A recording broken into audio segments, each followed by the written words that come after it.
Ray McGovern. Ray, you, as a retired intelligence professional, had every opportunity to stick your heels up on Cape Cod and instead look at what you are doing. Why is that? Why are you speaking truth every day, supporting the world's most at-risk whistleblowers and journalists?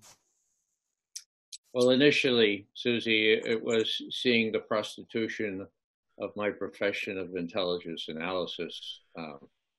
Was very, very sad. I know some of those people that invented the evidence to justify the war in Iraq. That was hard to watch. But then as I became conscientized, as I became to learn about some of the real problems, even more cosmic problems, I realized that, I have 9 grandchildren. Some of the older ones already out of college. One just came back from his freshman year, stomped into the living room and said to his parents, my son and daughter-in-law, we just had a lecture on the environment and biology and what's going to happen. Thanks a lot. Thanks a lot, Dad and Mom. Thanks a lot. Whoa. Now, it just seems to me that people my age, or people with this stripe of hair, have very little to lose. And we can't just sit back and say, oh, God, we're lucky. We'll probably be dead before you can't live here on this globe anymore. Let's go eat, drink, and be merry. Well, none of us are like that. For God's sake, we've got to do something about this. And we can't be, in my view, we can't be sidelined by the traditional American imperative that you don't do something unless you have a reasonable expectation that you're going to be successful. Okay? I mean, who wants to be laughed at? Who wants to be said, oh, what'd you try that for? But we have to get over that. Okay? We're going to be unsuccessful. I like I.F. Stone.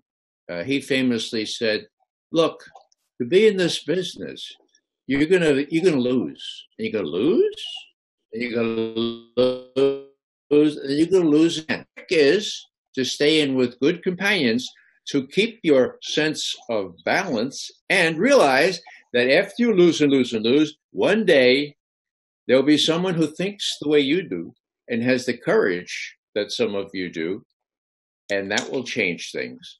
So my view is this.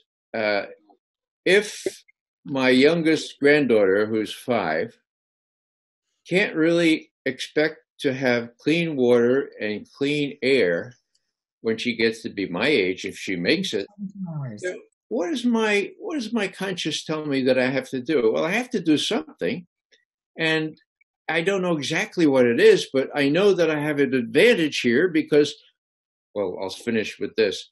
American people don't like old people get beat up, okay? I know that because it's happened to me, and I know that Hillary Clinton and others got me beat up.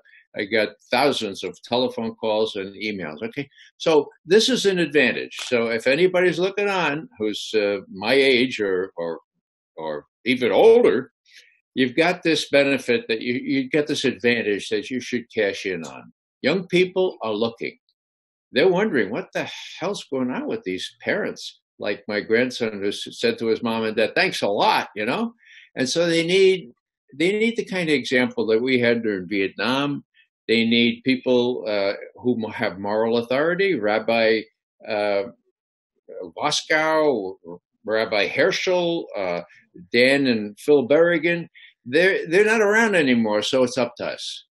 Now, that's kind of good in a sense because we have to waste time trying to get the institutional church or the other institution that formerly had a claim on moral authority. They're not working anymore. Just like in Nazi Germany, they can't find their voice. So we got a voice. We have to use that voice. And I don't know exactly how we band together to cause this kind of revolution, but that's what we're talking about. Chris is exactly right. And as Dr. King said, there is such a thing as too late, and we're almost there now.